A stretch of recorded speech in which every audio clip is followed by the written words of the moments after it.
Rohit Sharma Chennai super Kings ஒரு காதல் கதை சின்ஸ் 2013. இந்த சீசன் ரோஹித் சர்மா வருவார், 2 புல் ஷாட் ஆடுவார், அவுட் ஆவார், வருவார், ஒரு புல் ஷாட் ஆடுவார், அவுட் ஆகிடுவார். ரோஹித் சர்மா உயிர் தெழுந்தார் இந்த 2025 ஐபிஎல்ல. Player of the match award வேற வாங்கினாரு. நம்ம கிட்ட ஒரு பெரிய மேட்ச் ஆடுறதுக்கான ஒரு பெரிய பிளேயர் நம்ம கிட்ட இருக்கிறாரு. அவரோட ஃபார்ம் பத்திலாம் கவலைப்பட வேணாம்.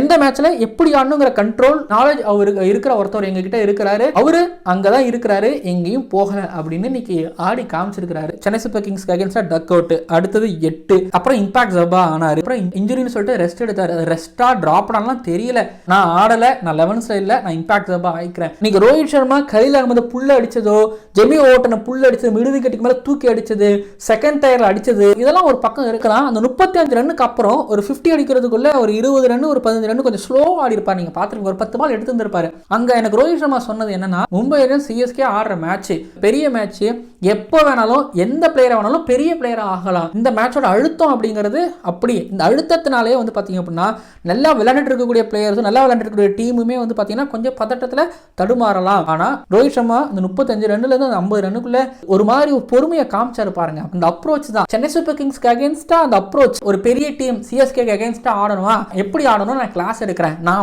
ஆடுறேன்னு இன்னைக்கு ஆடின மாதிரி இருந்தது. ஸோ ஹிட்மேன் தான், ஹிட்மேன் ஃபார் எவர்.